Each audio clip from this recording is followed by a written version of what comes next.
National news में आपका बहुत बहुत स्वागत है। मैं हूं आपके साथ अबरारुल हक रहमानी। मेरा खास प्रोग्राम मुद्दा आज का में 2024 की रणनीति को लेकर पक्ष और विपक्ष की तैयारियों का जायजा लेंगे। क्या 2024 की लड़ाई में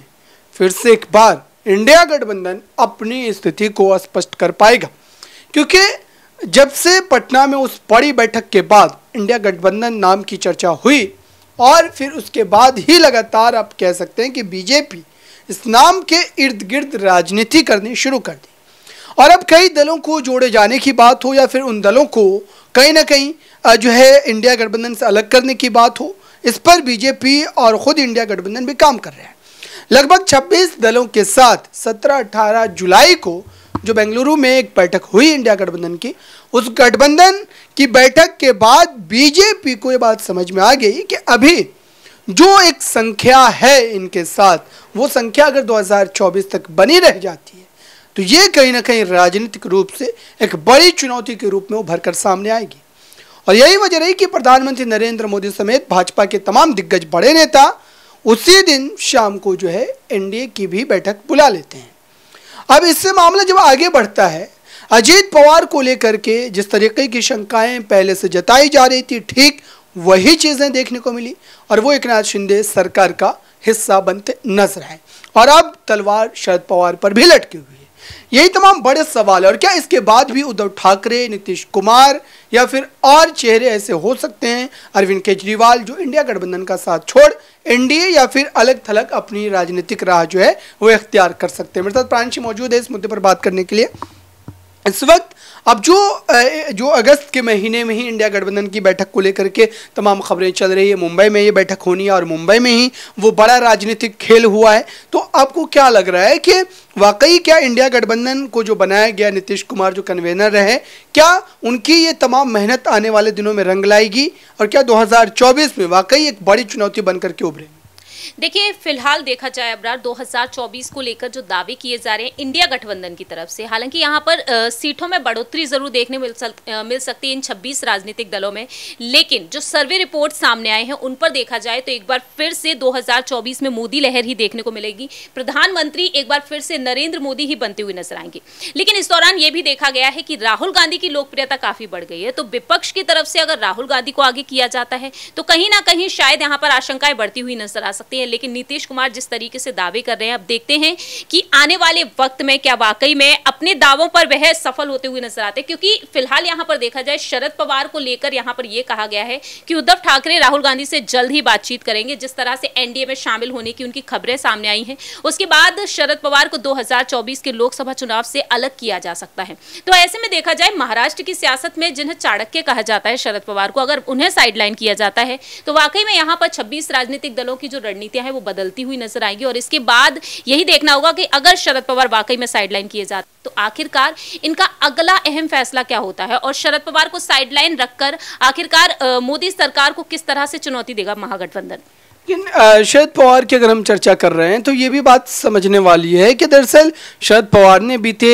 जो है 1-1.5 महीने में जिस तरीके से मुलाकातों का एक सिलसिला चला है उनका, चाहे वो पुणे के कार्यक्रम में प्रधानमंत्री नरेंद्र मोदी के साथ मंच का साझा किया जाना या फिर जो है पुणे में ही एक कारोबारी के घर पर अजीत पवार के साथ मुलाकात करना, जिसकी पुष्टि नहीं हो पाई है, लेकिन इसके इर्द गिर्द चर्चा जो है वो लगातार चल रही है। तो शरद पवार पर क्या भरोसा किया जा सकता है? क्योंकि सामना जो कि शिवसेना का मुख्य अखबार है उसके संपादकीय में साफ तौर पर यह लिखा गया है कि शरद पवार के इन मुलाकातों से कहीं ना कहीं एक संदेह जो है वो पैदा होता है और इसको दूर करने के लिए उन्हें पूरी तरीके से यहाँ पर अपने रुख को जो है वो सामने रखना ही चाहिए। तो ऐसे में क्या अब इंडिया गठबंधन में जो है भीतरी जो है तौर पर कहीं ना कहीं नेताओं के बीच मनमुटाव जो अब शुरू हो गए? देखिए, जिस तरह से महाराष्ट्र की सियासत को देखा जा रहा है और शरद पवार को लेकर जिस तरह से दावे किए जा रहे हैं, फिलहाल तो उन्होंने क्लियर कर दिया है कि ऐसा कुछ भी नहीं है कि वे एनडीए की तरफ रुख करेंगे। सुप्रिया सुले भी बोल चुके हैं ये बातें।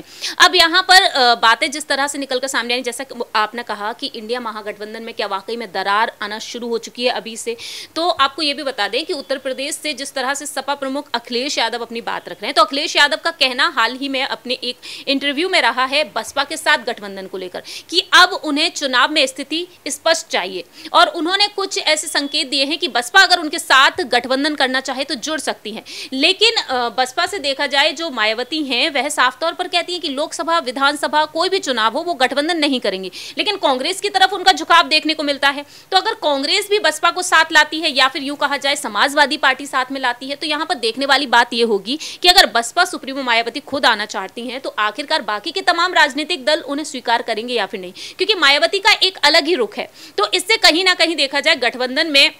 एक हलचल थोड़ी सी पैदा जरूर हो सकती है। अगर शरद पवार को साइडलाइन रखने की रणनीति वाकई में बनाई जाती है तो देखा जाए तो दिल्ली हो, चाहे महाराष्ट्र हो, चाहे उत्तर प्रदेश हो, ऐसे कई राज्य हैं जहां से अगर थोड़ी सी भी हलचल पैदा होती है तो मोदी सरकार उसका पूरा पूरा फायदा उठाएगी। और बीजेपी यहां पर एक भी मौका यहां पर गंवाना नहीं चाहेगी। और यहां पर देखा जाए तो कहीं ना कहीं गठबंधन में वो रार बढ़ती हुई नजर आएगी अगर भविष्य में ऐसा होता भी है तो।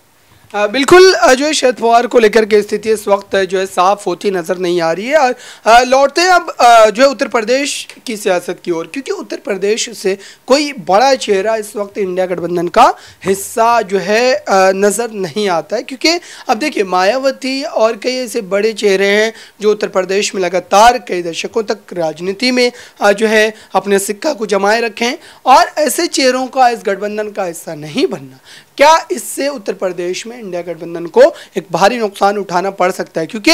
उत्तर प्रदेश में सबसे ज़्यादा 80 लोकसभा की सीटें हैं और बीजेपी इसी वजह से लगातार उत्तर प्रदेश पर फोकस बनाई हुई है। तो उत्तर प्रदेश में इंडिया गठबंधन की जो